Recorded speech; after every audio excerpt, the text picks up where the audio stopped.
I used to think marriage was about commitment. Now I know it's about timing. Specifically, knowing the exact moment to stop pretending you don't see the obvious. So, naturally, when my wife Chelsea suggested a last-minute getaway to Cancun, I thought maybe she'd finally reached that moment. We'd been distant. Stiff silences around dinner. Her laugh had a forced echo. I chalked it up to stress, or maybe her boutique PR firm bleeding clients. I wasn't expecting fireworks. Just maybe a drink without checking our phones every 5 minutes. On me, she'd said, flipping her hair like it weighed nothing. I used points. She didn't have points. I knew that, but I smiled and nodded like a good little passenger. The flight was short, the silence was long. Chelsea wore oversized sunglasses the whole way, which matched the oversized attitude she'd been carrying since Valentine's. Still, I thought maybe, just maybe, the warm weather would melt the frost. The resort was the kind you only see on overpriced honeymoon brochures. Private beach, pools that lit up at night like neon champagne, and staff that smiled a little too hard when you walked past. Check-in was smooth, except for a tiny moment that caught my attention. "Welcome, Mr. and Mrs. Taylor," the concierge said, handing us our room keys. Chelsea laughed too loudly. "Oh no, that's not us. Must be the couple before." The concierge looked confused. "Oh, apologies, ma'am. My mistake." She didn't even look at me, just pulled her shades down slightly, like she was amused. A weird slip, sure, but I let it go. Mistake number one. The room was oceanfront. White sheets, white curtains, white lies. I set down our bags while Chelsea wandered over to the mini bar like it had answers. She grabbed a mini tequila and tossed it back. "No toast," I joked. She shrugged. "To whatever this is. If that wasn't romantic, I don't know what is." The next morning she claimed she needed alone time. Something about journaling by the water. I decided not to question it, even when her swimsuit didn't match the one she packed in front of me. A new black bikini, tag still on, accidentally left out on the bed. You don't buy new lingerie for introspection. But again, I kept my mouth shut. Later that day, while I sat by the adult pool trying to read the same page of a paperback for 20 minutes, a waiter dropped off a frozen drink I hadn't ordered. "Compliments of Mr. Taylor," he said, grinning like we shared a secret. I looked up. "Sorry, who?" He pointed across the pool. "Mr. Taylor. You and your wife have been getting those all week." I glanced where he gestured. No one familiar. Just a sea of strangers baking themselves into oblivion. My wife hadn't even been here 2 days. And Mr. Taylor wasn't me. I asked the waiter to clarify. He squinted. "You're not Mr. Taylor?" "Nope. Not even a little." He paled. "Oh, I must have. Sorry, sir. Honest mistake." He took the drink and scurried off like I was going to bite him. I didn't sip it. I wasn't thirsty anymore. Back in our room, her beach bag was zipped shut. I peeked. Inside, lip gloss, sunscreen, sunglasses, and a hotel key card that wasn't ours. That night, she claimed she had a spa appointment and suggested I order room service and catch up on sleep. I smiled. "Sounds good. Wake me if you get murdered." She didn't laugh, just reapplied lipstick and disappeared into the night. I waited 15 minutes before heading downstairs. The lobby was quiet. A few drunk couples swaying in slow motion. A bellboy stood near the elevator, scrolling his phone. "Hey," I said, sliding a 50 from my wallet. "Quick question." His eyes lit up like a slot machine. "Yes, sir." "Has a woman, red swimsuit, tall, sunglasses at night, been around?" He didn't even blink. "You mean Mrs. Taylor?" "Bingo." I nodded slowly. "Yeah, Mrs. Taylor."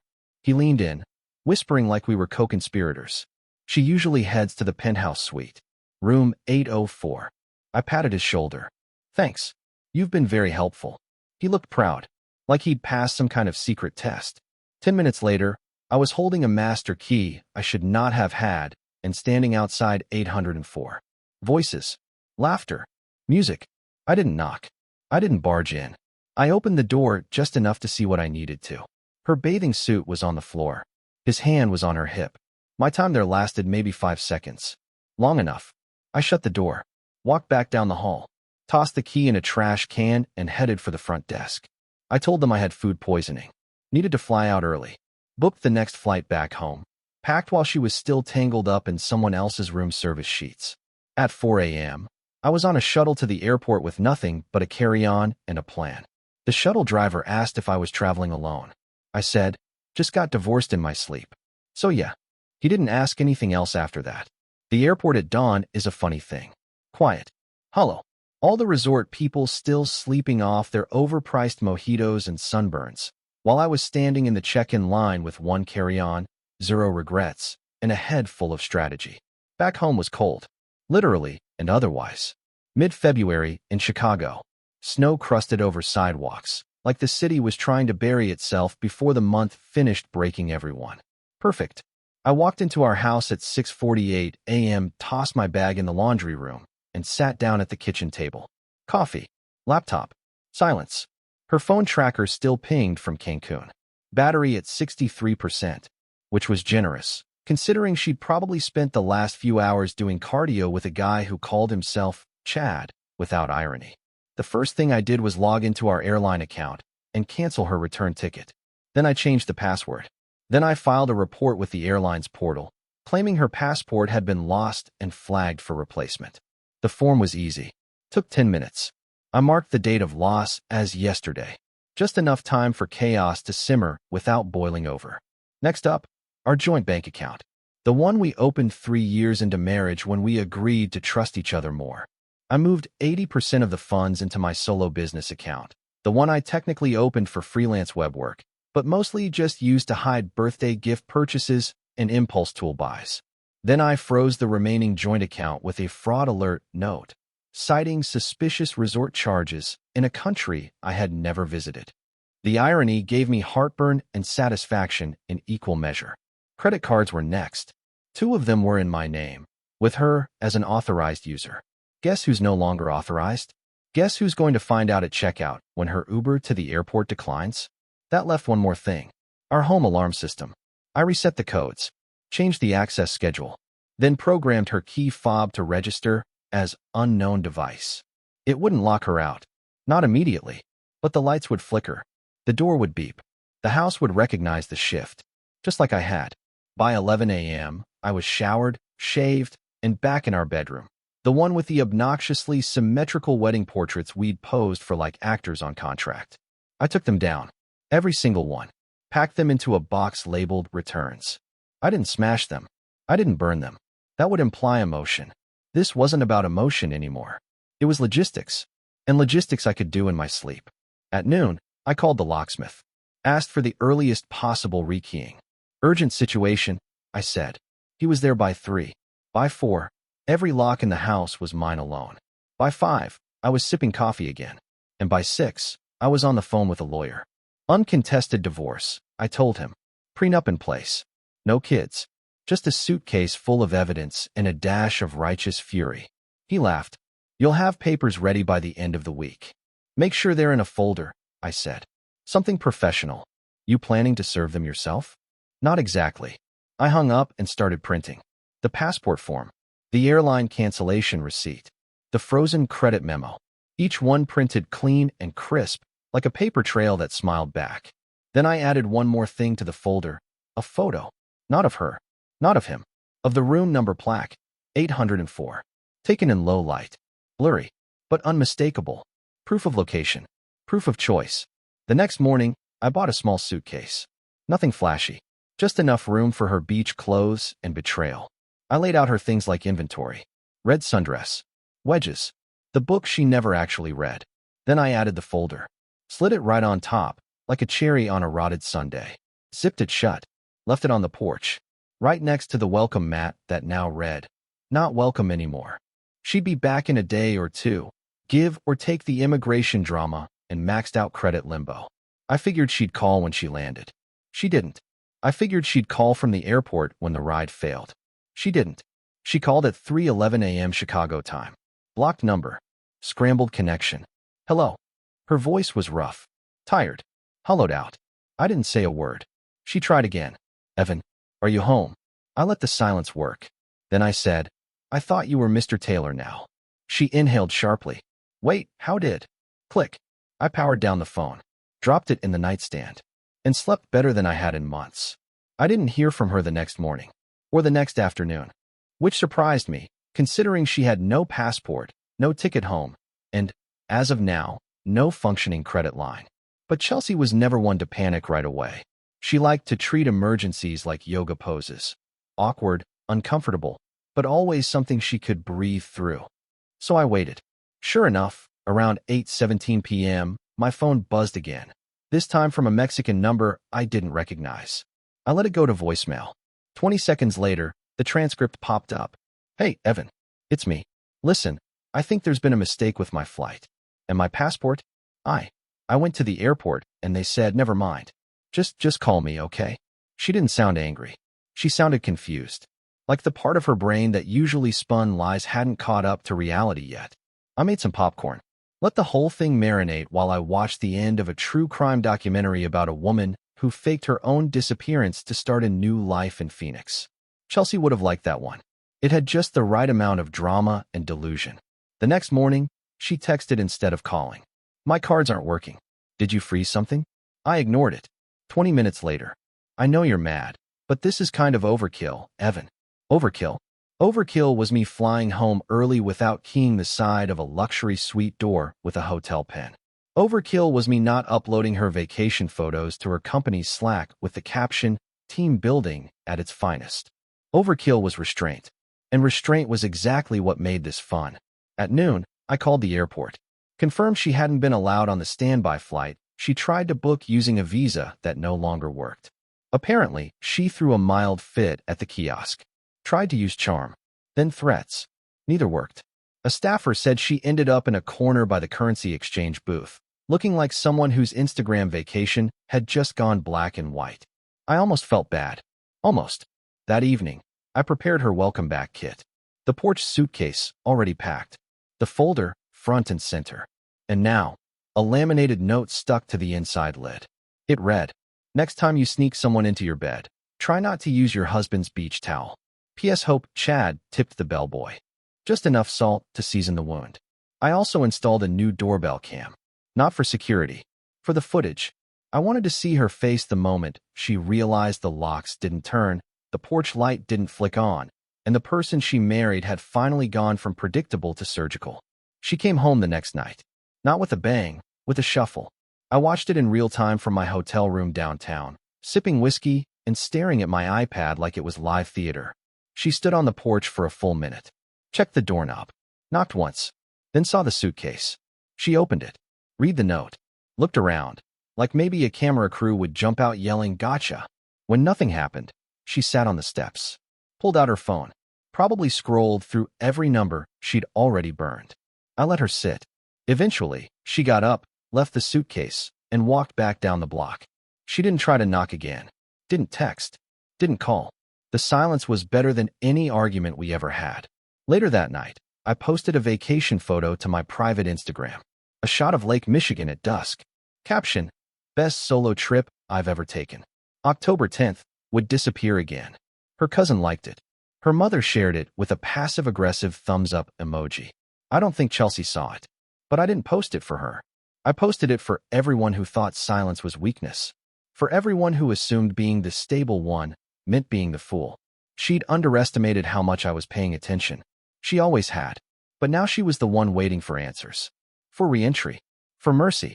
None of which were on the itinerary anymore. And while she was shuffling around the neighborhood like an exiled tourist, wondering who turned off the lights, I was already meeting with a notary.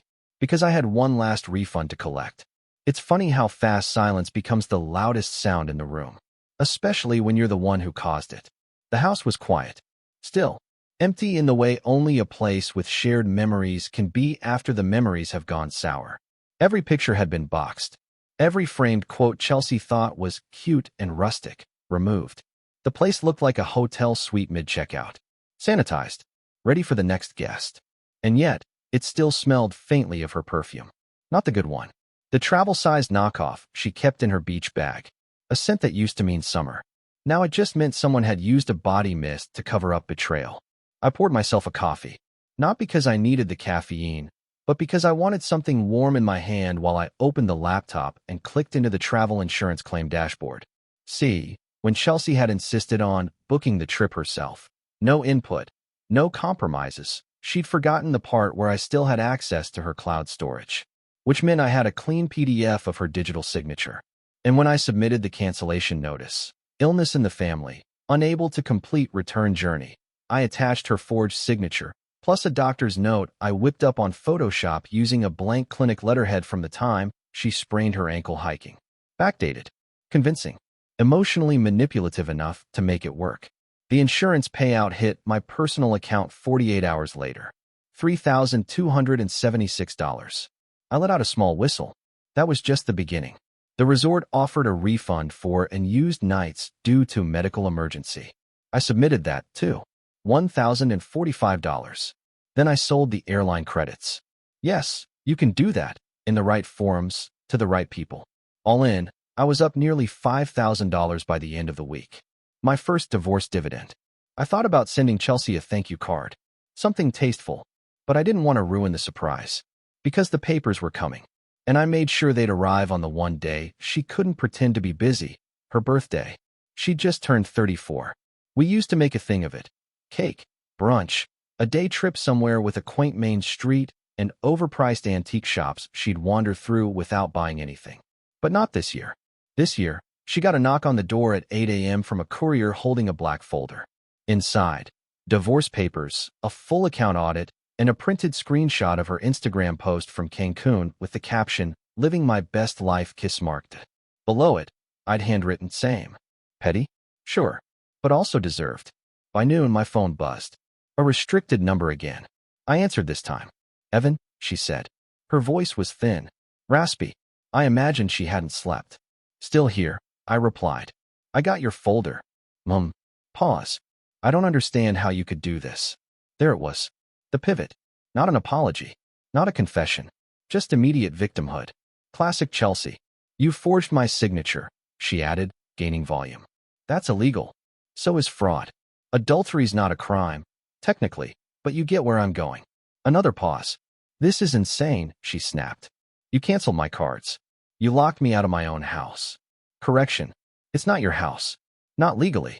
Title's in my name. Paid with my money. And now protected by a lawyer who charges per email. So this call's costing you goodwill, Chelsea. I sipped my coffee. "You're not the man I married," she whispered. "No," I said. "He's gone. You killed him. I'm the guy who replaced him." Then I hung up. No yelling. No tears. Just a clean disconnect. Like unplugging a vacuum after it sucked up one too many lies. That evening, I had dinner with my accountant. His name's Trevor. Good guy. Likes bourbon. Likes order. He raised a glass. To fresh starts. I raised mine. To clean exits. We clinked. He passed me a folder, an updated breakdown of post-divorce financials. With the prenup, Chelsea would walk away with almost nothing. Her lawyer would probably try to contest it. Maybe argue emotional distress. Maybe pull the "he tricked me" card. But good luck arguing emotional trauma when there's vacation footage showing you canoodling with Chad, the human backwards hat, while sipping champagne at a pool bar. Oh yeah, I had that footage. The resort camera feeds? Not exactly protected by state secrets. And the bellboy I tipped? He had a cousin on the night staff who was more than happy to loop me in. Let's just say, Chelsea's tin wasn't the only thing that got exposed. By morning, I'd uploaded the video to a hidden Dropbox folder titled "For My Records." Password protected, of course. But the link? That went into a sealed envelope. And that envelope? It was addressed to the one person who'd always looked at me with subtle suspicion and a little too much politeness. Her mother. Next day shipping. If Chelsea wanted to explain why she missed Easter brunch, she could start there. The thing about destruction is, when done right, it doesn't leave ash. It leaves silence. The kind that clings to walls and hovers between phone rings. The kind that wraps around someone's throat and makes even, "I'm sorry," come out garbled. That's the silence Chelsea walked into when she tried to play cleanup. The first ripple came from her family group chat. You know the kind. Cousins posting baby photos, uncles dropping poorly cropped memes, and her mom, always adding way too many exclamation points. Until now. Now it was quiet. After her mom opened the envelope, that silence spread like spilled ink. Chelsea sent 3 messages to the group over the course of a weekend. The first was, "Hey everyone, let's please keep private stuff private, okay?" The second was a vague, "There's more to the story than what Evan's making it look like." The third was just a thumbs up emoji. And then nothing. They stopped replying. Her cousin Marla unfollowed her on Instagram. Her aunt, who once sent us monogrammed towels for our anniversary, sent me a DM that simply read, "Stay strong. You did the right thing." I pinned it, just for fun. But the best reaction didn't come from her family. It came from Chad. Ah, sweet, backward hat, Beachbody Chad. Turns out, Chad had a girlfriend. Well, fiancé, actually. A Pilates instructor from Santa Fe who followed his every move on social media, including, you guessed it, his little Cancun adventure. She messaged me after seeing one of the hidden Dropbox videos I leaked to a burner account on Reddit. Yes, I did that. Strategically, like planting seeds and letting the right wind carry them.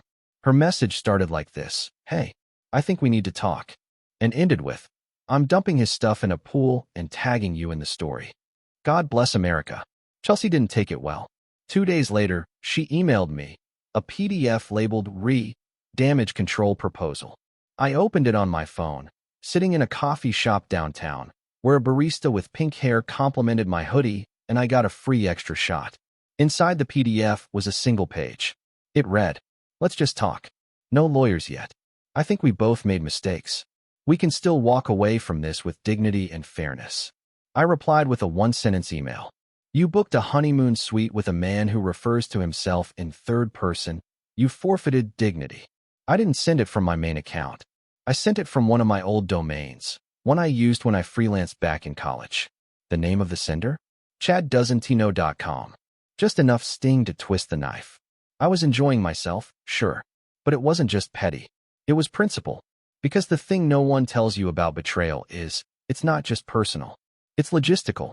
It rewrites your calendar, scrambles your passwords, forces you to figure out who gets the cat, and who has to explain the situation to the dry cleaner you both used for 5 years. In my case, we didn't have a cat.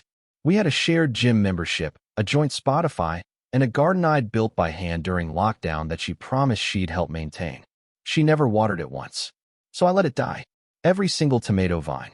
Pulled them out by the roots. Let the dirt sit dry and cracked. Left one gardening glove behind on the edge of the planter. Fingers curled upward like it was reaching for something it couldn't quite grasp. Symbolism? Maybe. Satisfying? Absolutely. By the end of the month, the lawyer had filed the official petition. And thanks to the prenup, a document she once called a formality and probably not enforceable anyway, she walked away with exactly 3 things: her clothes, her toiletries, and a souvenir beach towel from the resort, which I stuffed into her porch suitcase as a final flourish. I, on the other hand, walked away with the house, the accounts, the car, and the travel refund. Oh, and a beautifully edited highlight reel of her Cancun escapade, which I uploaded to a private Vimeo under the title, "The All-Inclusive Package." Password protected, just in case. I never shared it publicly. That's the difference between justice and spite. Justice knows when to stop. Spite keeps going even when the audience has left. But me? I was done performing. It wasn't about dragging her name through the mud.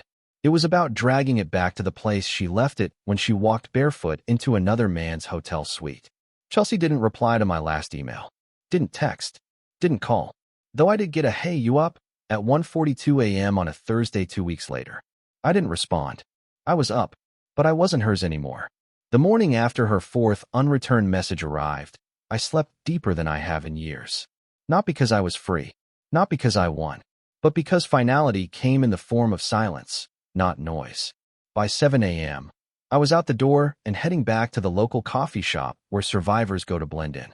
I got one of those oat milk cappuccinos that taste like compromise and quiet liberation. Sat down. No screen, no GPS, just the sound of thermal cups clinking and espresso machines hissing. My phone buzzed. For digits. Chad. That had a ring to it.